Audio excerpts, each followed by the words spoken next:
The first thing that we thought, one of the ways to bridge the gap, to make parts and service, that they don't see themselves as silos would be wonderful. And to first bring them together, what better way to bring them together than with a shift meeting? Yeah, so like when we're in a service department, we'll have a shift meeting every morning. And a lot of times the more progressive parts managers will come to that meeting. So 6:45, 15 minutes before we open, the parts manager will come participate in that meeting. And then in some stores, we'll have a shift meeting with the techs. And the parts manager will come to that also. And then the service manager going to the parts meetings. So whenever there's a meeting in fixed ops, both managers are there supporting each other. I think that's great. You know when a parts manager shows up to a shift meeting that's a different kind of parts manager. That's somebody who cares. And sometimes the first time they go, they get beat up a little bit, especially the tech one. Mm-hmm. But what happens is if they show up the next time, and the next time, the team starts to believe that this person cares. They're not, just hiding in an office, avoiding everything. They want to know, and they'll address whatever comes up. Even if you don't like the answer, you would rather have somebody be there and show up than to hide. Yeah, I think that in some of the best places that we've been to, I've seen actually when the service manager's on vacation, the parts manager runs the whole thing. Oh, yeah. That's really cool when that happens. It's really cool. So there are progressive parts managers out there, and that's the kind of stuff that they're doing. So shift meeting you want to participate in. I think shop meeting is really good, not just for the parts manager, but I think for the back counter people to participate in that because they're a big part of production. Well, and also like extra credit would be if the parts and service managers are going to the sales meetings every Friday together and talking about accessories.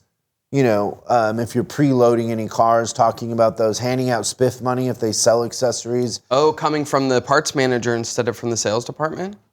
Oh, yeah, the parts. Smart. The parts and service manager go do that and pay that money. Yeah, that's brilliant. Because then you don't see the parts and service manager as an obstacle. They're a source of income. That's a really good way to look at it. Well, and you're constantly bringing the possibility of accessorizing or personalizing vehicles to the front of their mind. Agreed. I like it. So the next thing on our list is, and it sounds like we're getting a little meeting heavy here, but I promise we're not, is that monthly that the service and parts department have a joint financial meeting. So you sit down, you get your financial statement, you make 2 copies, one for yourself, one for the other manager, so you both have them, and you go through, what's our net to gross, what are our margins, what are our gross profit percentages, where could we be selling more, how could we help each other, and really have an understanding that you're in it together. And what comes out of those meetings is usually the service department can figure out ways for parts to hold more gross on stuff. And the parts department can figure out how, when they're selling parts, the service department can get more labor. So they start adding to people who are calling on a part. Hey, we can install that for you.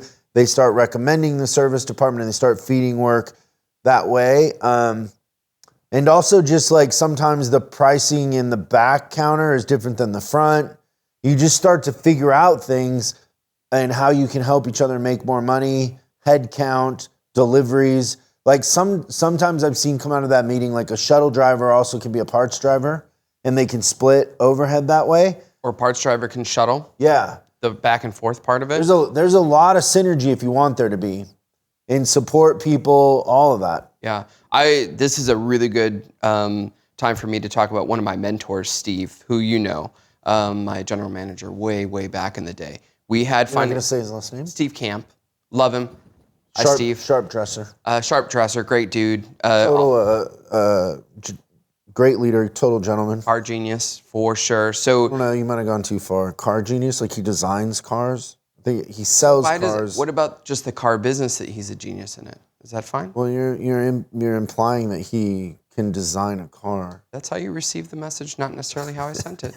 But so Steve had he's like, what the hell are these two people talking about right now? But but we had a meeting every month, and all department heads, so new car, used car, parts, and service, all had to get together. We all got the statement a few days before the meeting, and our job was not only to look at our own department, we then had to talk about what suggestions we had for the other departments, so it forced that interaction. And so I was looking at the used cars, and I'm like, okay, so where's the expenses not matching up here? This gross margin looks a little bit low. So as a service manager, I was making suggestions to sales.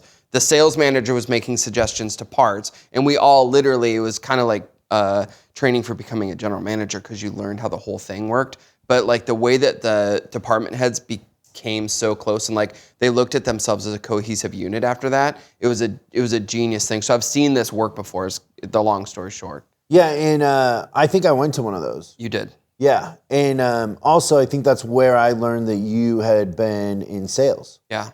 And wasn't it Steve that encouraged you to go to service? Yes. Yeah. I remember having that conversation with the two of you, because I think I knew you a little while before I knew that. Yeah, I don't think that it definitely isn't something I usually open up with. A little later in the game, and it kind of surprised me.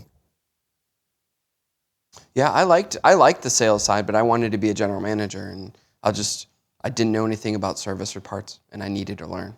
Yeah. So I'm super grateful for the way that my journey came out, and Steve was a big part of that. So. Yeah, but if you just think about this, you guys, like if you both sit down, parts and a service manager, and you're like, hey, we're going to look at this. How can we do better? And you're helping each other. Just the energy and focusing the light, whenever you shine a light on something, it's going to get brighter, it's going to have energy, and it's going to get better. Just the act of you guys dedicating 2 hours a month to that will have incredible outcomes. The outcome will be incredible. You got to consistently do it. You got to put it on your calendar, but it's magic. Like, especially the collaboration. Like most of the time you're kind of alone in that. So having somebody that will, be a friend and give you another opinion on things, or push you where you kind of are like, oh, I know I should do something there, but I don't want to get rid of them or whatever. Having that kind of accountability person. I agree with that 100%. And that it's a vested interest in each other too. I mean, this is probably going off the beaten path, but I would say that, for general managers out there, I would seriously consider pay plans where parts and service were tied to each other too for the management. Should be a little nubbin for the well-being of both departments.